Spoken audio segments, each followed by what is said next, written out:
যেই বাংলাদেশে বর্তমান বাংলাদেশে অস্থিতিশীল পরিবেশ সৃষ্টি করার জন্য এক ধরনের লোকদেরকে আমরা দেখতে পাচ্ছি, যারা পতিত ফ্যাসিস্ট, তারা নানা ধরনের ষড়যন্ত্র করছে।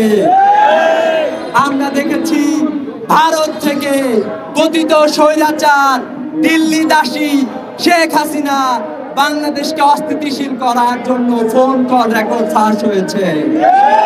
আমরা আরো দেখেছি আওয়ামী বিভিন্ন নেতৃবৃন্দ যারা জনগণের বিরুদ্ধে গুলি চালিয়ে তারা বাংলাদেশের ছাত্র সমাজকে দমাইতে পারে নাই, তারা এখন আবারও ষড়যন্ত্রের হুমকি দিচ্ছে।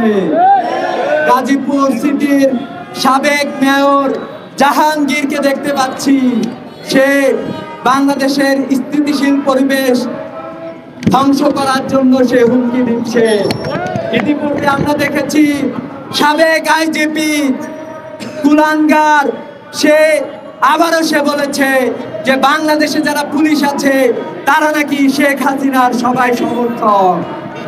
আমরা পুলিশ ও প্রশাসনকে হুঁশিয়ার উচ্চারণ করতে চাই যে আপনারা দ্রুত সতর্ক হন। যেভাবে ছাত্র সমাজের বুকে গুলি চালিয়েছেন, একইভাবে আওয়ামী কুলাঙ্গার সহ বাংলাদেশকে অস্থিতিশীল করার জন্য যারা কাজ করছে সকলকে আপনারা শক্ত হাতে দমন করেন। সেই সাথে আমরা স্বরাষ্ট্র উপদেষ্টাকে বলতে চাই যে আপনি চিহ্নিত করেন প্রশাসনের কোন কোন কর্মকর্তা বাংলাদেশের পরিস্থিতি স্থিতিশীল করার জন্য কাজ করছে না, তাদের তালিকা দেন। তাদের বিরুদ্ধে প্রয়োজনে ছাত্র সমাজ ঐক্যবদ্ধভাবে আবারও আন্দোলন করবে। আমরা বলতে চাই যে আপনারা বাংলাদেশের প্রত্যেকটা এই 5 আগস্টের পরেও যে সকল অনাকাঙ্ক্ষিত ঘটনা ঘটেছে সেই প্রত্যেকটার বিচার আমরা নিশ্চিত করতে চাই।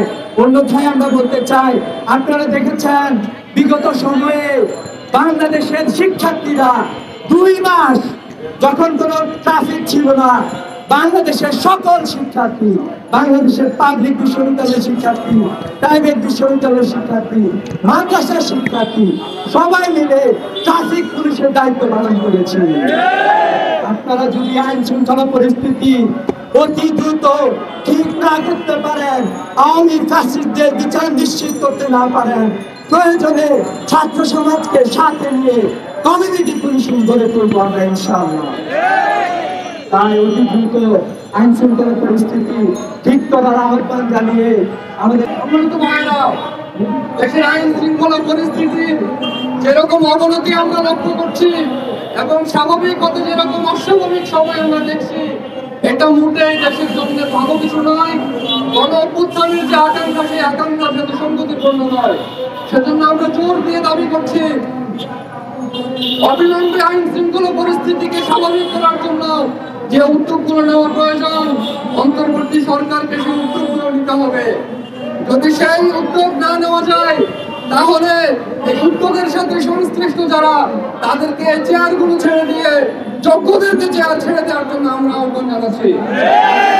অবিলম্বে দেশের আইন শৃঙ্খলা পরিস্থিতিকে যে কোনো মূল্যে স্বাভাবিক করতে হবে। দেশের মানুষ শান্তিতে থাকতে চায়, নিরাপদে থাকতে চায়। দেশের মানুষের এই আকাঙ্ক্ষাকে পূরণ করতে হবে।